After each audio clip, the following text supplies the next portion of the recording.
Under the shelter of the ancient yew in Cilrhedyn churchyard in North Pembrokeshire is this tomb to the man who was rector here for 32 years. He was Benjamin Lewis, born at Cilrhedyn in 1786, died at Brentford, London in 1855, in a lunatic asylum.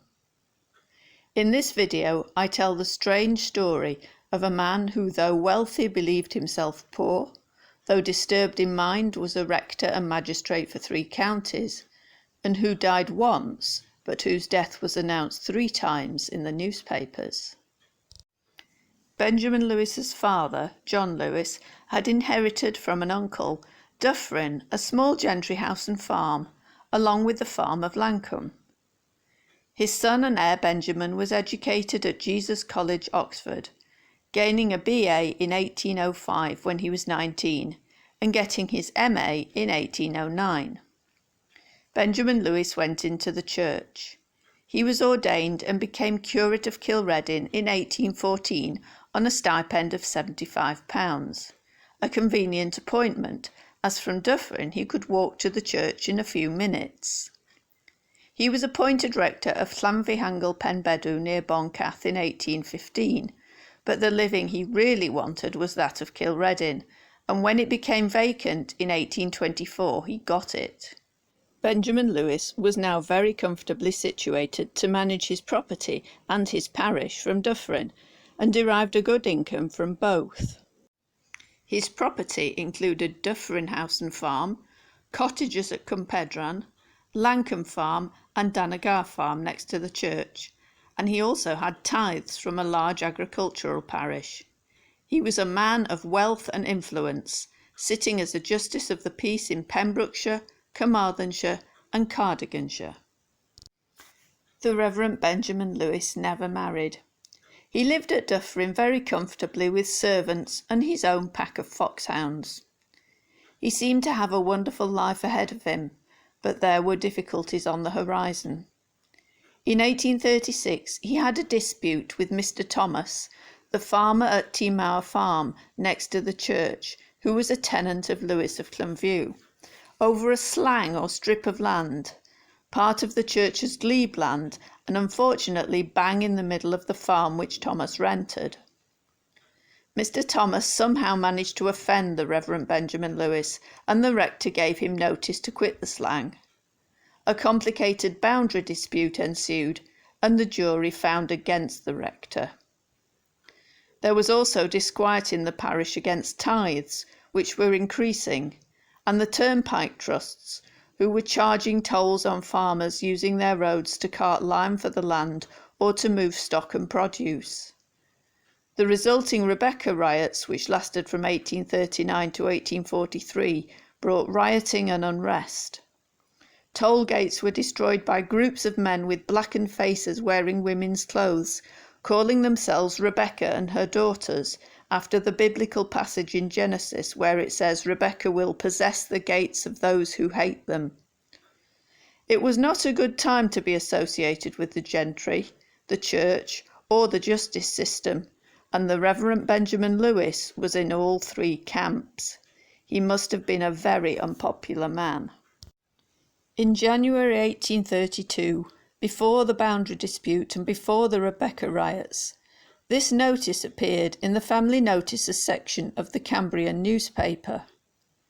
In the deaths column is included, "On Wednesday last at Dyffryn, the Reverend Benjamin Lewis, Vicar of Cilrhedyn, Carmarthenshire, and a magistrate for that county, Pembrokeshire and Cardiganshire." But Benjamin Lewis was very much alive. Who put this in the paper, and why? It could have been him, a sign of his mind being disturbed at this early period of his life, but I doubt that. It calls him Vicar of Cilrhedyn. He was in fact rector. Not a mistake he would have made himself, surely. And also it says Cilrhedyn, Carmarthenshire, when the parish, though adjoining Carmarthenshire, was actually in Pembrokeshire. Did someone who had animosity to Benjamin Lewis put this notice in the newspaper to cause trouble for him, as a practical joke, or as a threat? The Reverend Benjamin Lewis's mental state was not stable. In 1833, a year after the erroneous report of his death, he suffered some sort of mental breakdown but recovered. He was 47 years old at this point and had been rector for 9 years. What triggered this episode and what form it took is not known, but it was to reoccur and worsen. In March 1846, 13 years later, he had an accident whilst out on horseback. He fell from his horse, his foot caught in the stirrup iron, and he was dragged some distance. This shook him physically and mentally. On the 31st of March, he was in Cilrhedyn church performing a burial service when he had another breakdown. It was so severe that he could not go on with the service.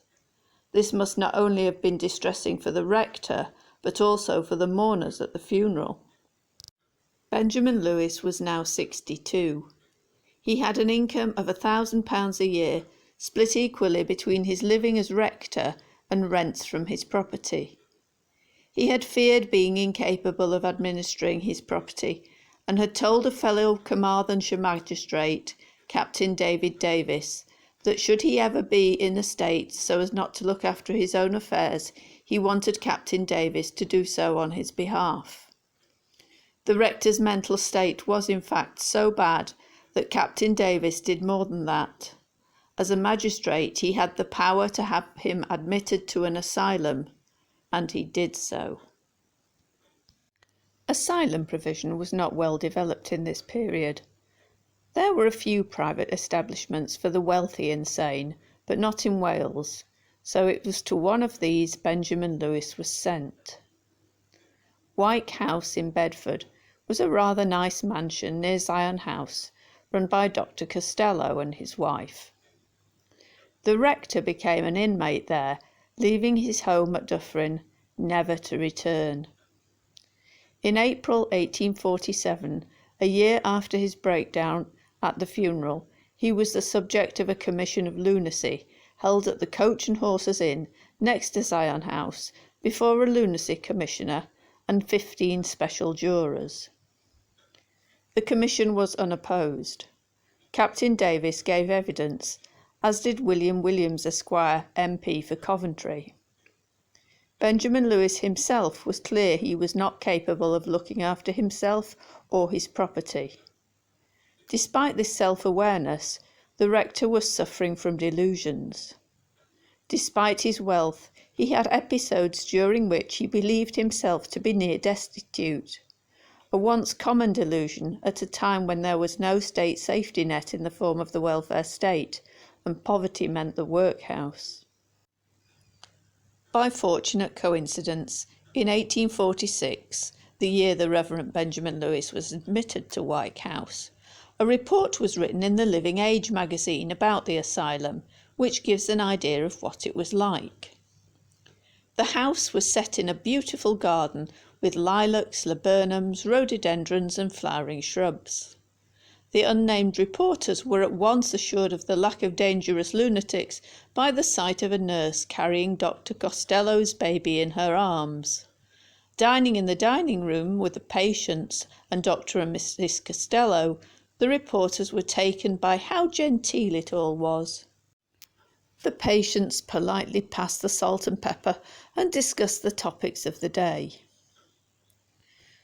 The report says, "During the time we were at table, not a word, look or gesture occurred which could have raised the slightest suspicion that we were not in the company of the perfectly sane. One of the patients, a clergyman who performs the religious exercises of the house, including a sermon on Sunday, was asked to return thanks, which he did with becoming reverence." The clergyman, not named in the article of course, was the Rector of Cilrhedyn.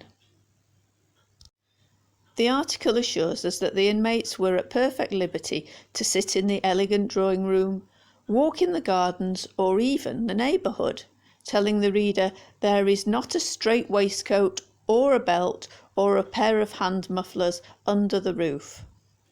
It sounds idyllic, rather like a country house weekend party, except for a longer and indeterminate period of time.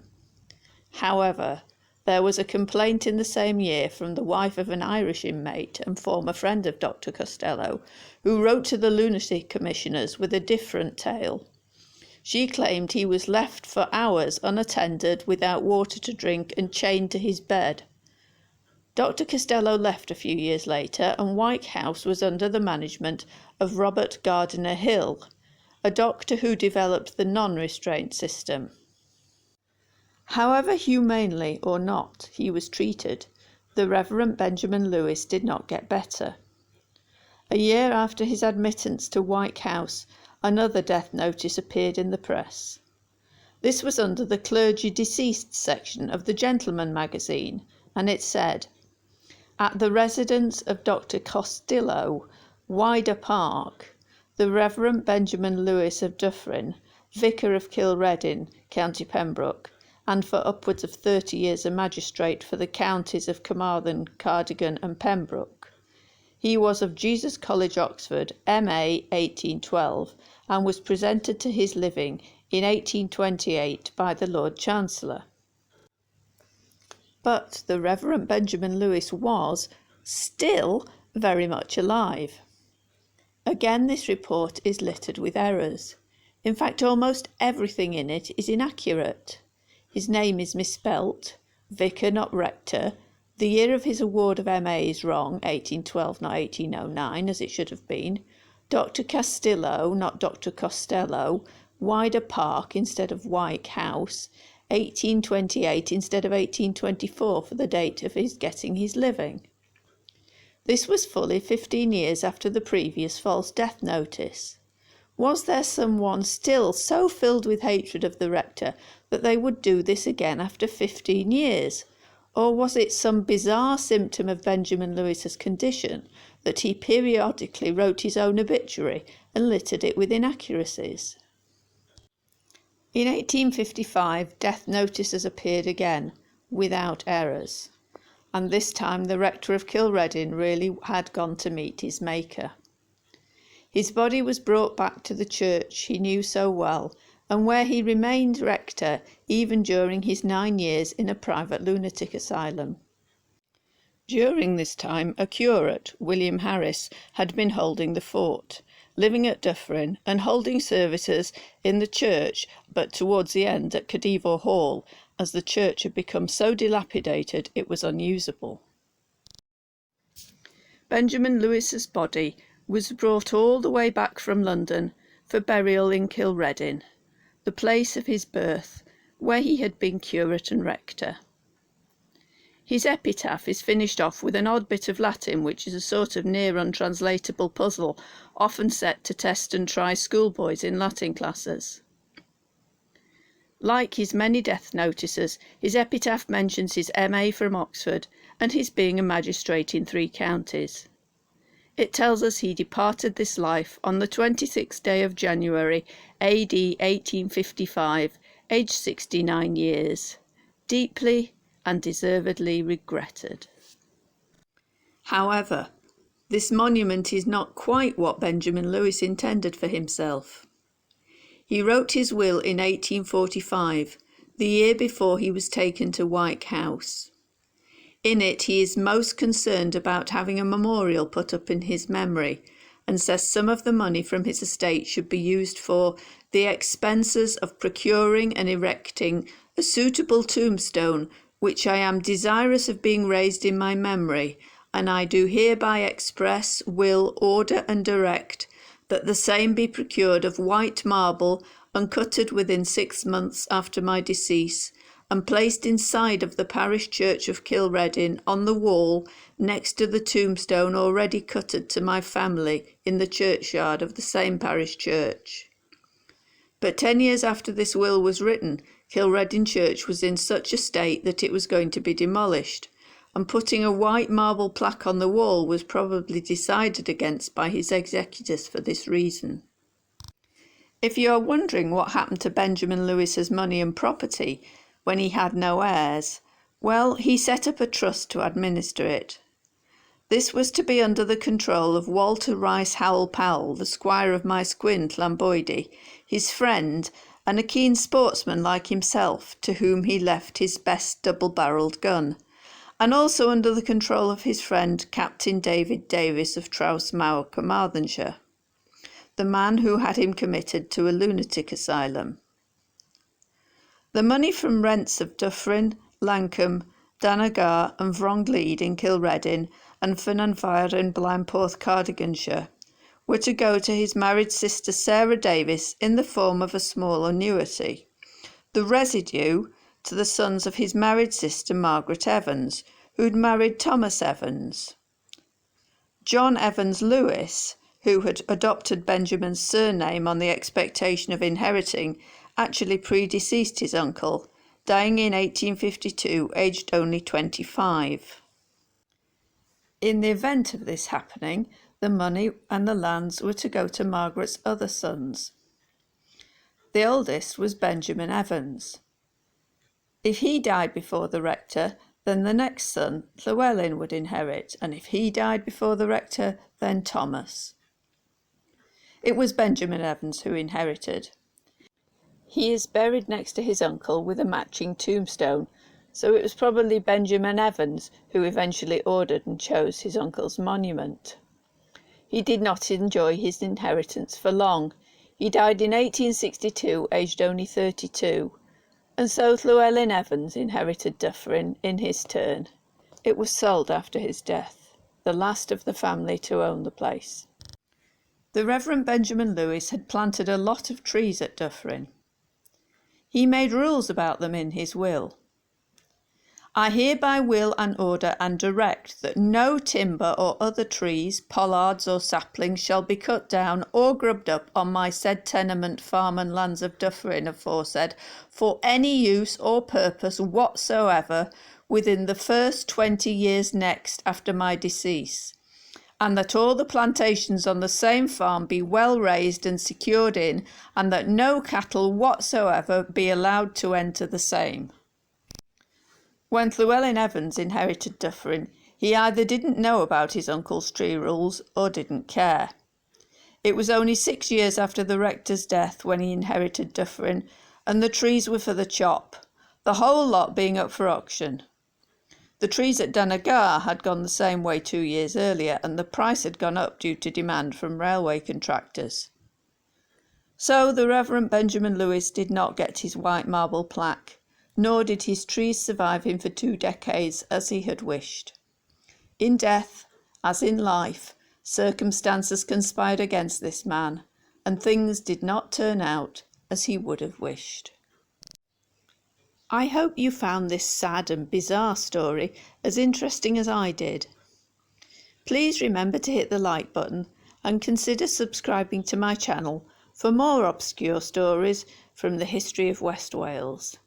And as always, thank you for watching.